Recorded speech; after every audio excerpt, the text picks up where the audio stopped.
खुलुमबाय गोजोन फुंबिलिनि बयनिसिमबो गाहाम हामलायनायखौ जासिहरनाय थाबाय आं सिबिरानि ब्रह्म आसा खालामो नोंथांमोनहा गासैबो मोजाङैनो दङ नोंथांमोननि थाखाय आं गोदान मोनसे भिडिअ लानानै फैबावबाय अन्नानै भिडिअखौ जोबजासिम नायलांदो एयारगानजों दाव गावग्रा आरो दैयाव कारेन्ट शक होनानै ना हमग्राफोरनि थाखाय फोसावनाय नोंथांमोनहा जुदि एयारगानजों दाव गावोब्ला आरो कारेन्ट शक होनानै ना हमोब्ला दानिफ्राय होनो नांगोन नोगोद 5,000 रां जुरिमाना आबहावा रैखाथि होनो थाखाय चिरां जिल्लानि सिङाव थानाय खुंग्रिं ओनसोलनि दैसामगुरि दैगोदै थारायबारि आरो सानजा थारायबारि दरब्रै गामिया लोगो नांनानै जथायै मोनसे कमिटि दादों बिथांमोना फोरमायथिदों दि मोनानि समाव माखासे सुबुंफोरा एयारगानजों दाव गावनो फैयो जायनाखि दैसामगुरि दैगोदै थारायबारि आरो सानजा थारायबारि गामिफोराव दाव बोरमा मोसौ बायदिफोरा गोमागासिनो दं बेनिखायनो मोनानि समाव दाव गावनायनि मुङाव सोर फैयो सोर फैया बा मोजां मानसि फैयो बा गाज्रि मानसि फैयो बेखौ थट मोना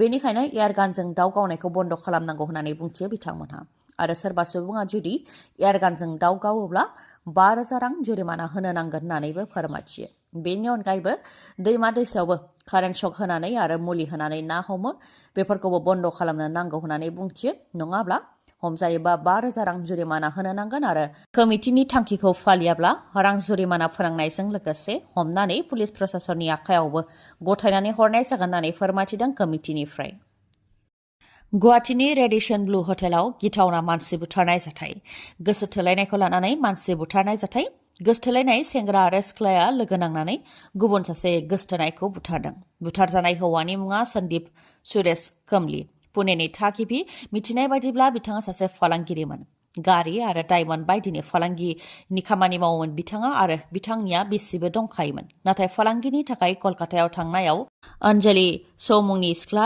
जाय रेस्टुरेन्टनि मेनेजारमोन बेखौ लोगो मोन्दोंमोन बेनि उनावनो सानैनि गेजेराव लोगो हमलायनाय जादोंमोन आरो मोजां मोनलायनाय जादोंमोन बेबायदिनो सानैजों ज'ज'यै बेरायदोंमोन आरो हरबो थालायदोंमोन नाथाय अन्जलिया गुबुन हौवाखौबो मोजां मोनदोंमोन जायनि थाखाय सन्दीप सुरेश कमलिया अन्जलिखौ जुलि लानो नागिरनायाव जुलि लानायनिफ्राय गोजानाव थानो नागिरदोंमोन अन्जलिया ओजोंहाय हौवाया अन्जलिखौ जुलि खालामनो थाखाय बोदोर जादोंमोन बेनिखायनो फालांगिरि सन्दीपआ अन्जलिनि बिमा बिफाखौ लोगो हमनायजों लोगोसे अन्जलिनि मोजां मोननाय सेंग्राखौबो लोगो हमदोंमोन बेनि उनाव अन्जलि आरो गावनि गेजेराव सोमोन्दो लाखिनायनि माखासे फोरमायजाथावै सावगारिफोरखौ सेंग्रानो दिन्थिदोंमोन जायखौ नुनानै सहायनो हायाखैमोन अन्जलि मोजां मोननाय सेंग्राया बेनि उनावनो अन्जलि आरो बिथांनि मोजां मोननाय सेंग्राया फालांगिरि सन्दीपखौ बुथारनो सोलो खालामदोंमोन बेलेखायै कलकातायावबो बुथारनो सोलो खालामदोंमोन नाथाय हायाखैमोन बेनि उनाव गुवाहाटीआव बुथारनो सोलो खालामदोंमोन बेलेखायै सन्दीपआ गुवाहाटीआव फैनाय समाव अन्जलि आरो मोजां मोननाय सेंग्रायाबो गुबुन गुबुन फ्लाइटजों गुवाहाटी फारसे फैदोंमोन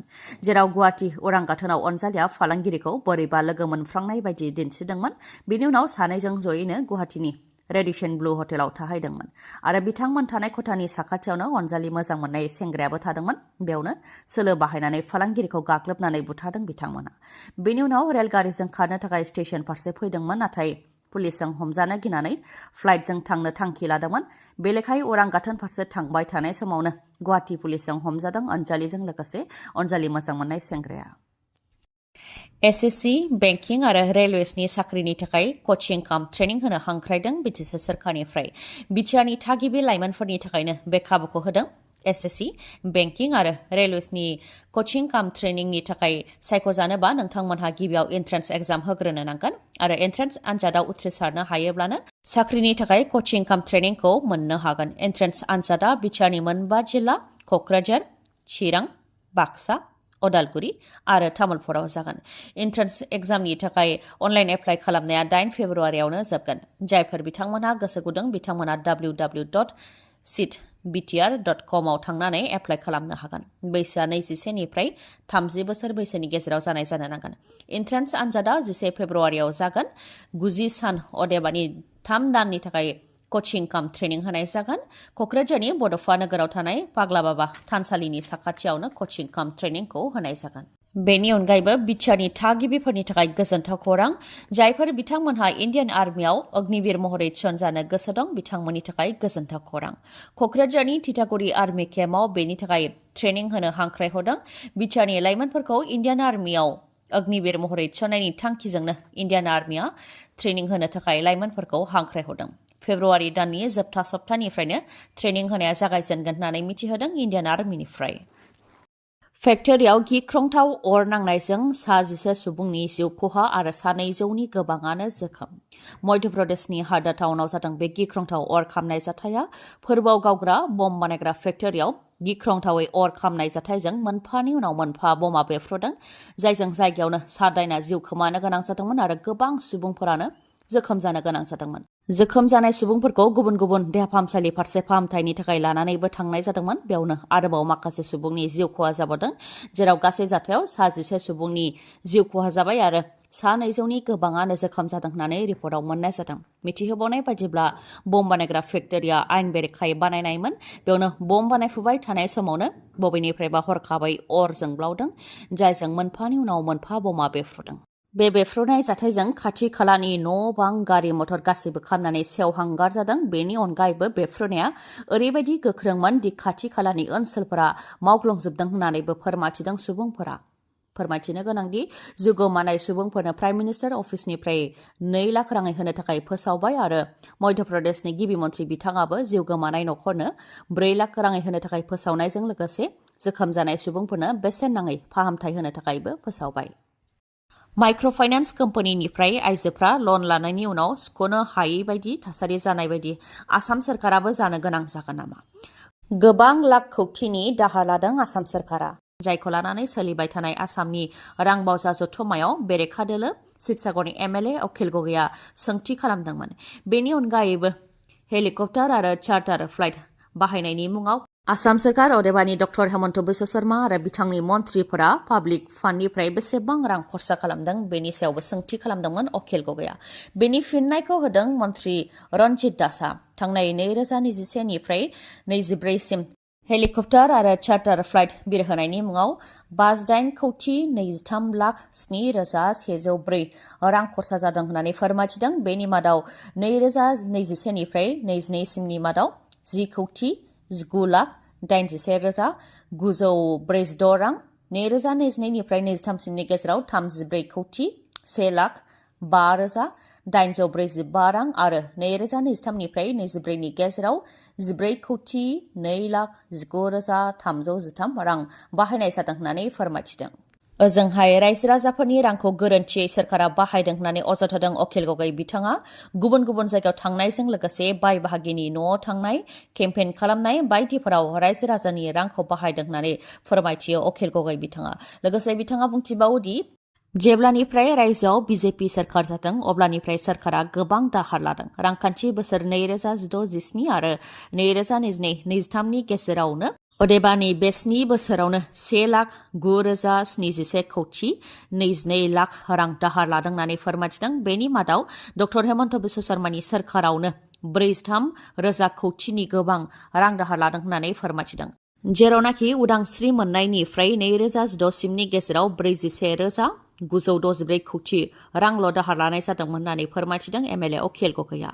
बेनि सायाव आसामनि रांखान्थि मन्थ्रि अजन्त नायक बिथाङा फिननाय होदोंदि थांनाय 2001 मायथाइनिफ्रायनो दाहार लाबोनाय जादों आरो सोरखारा गोबां दाहारखौबो सुख'बोदों आरो जेसेबां आद्रा थानाय दाहार दङ बेखौबो 2025 मायथाइनि गेजेरावनो सुख'जोबगोन होननानै फिननायखौ होदों बिथाङा।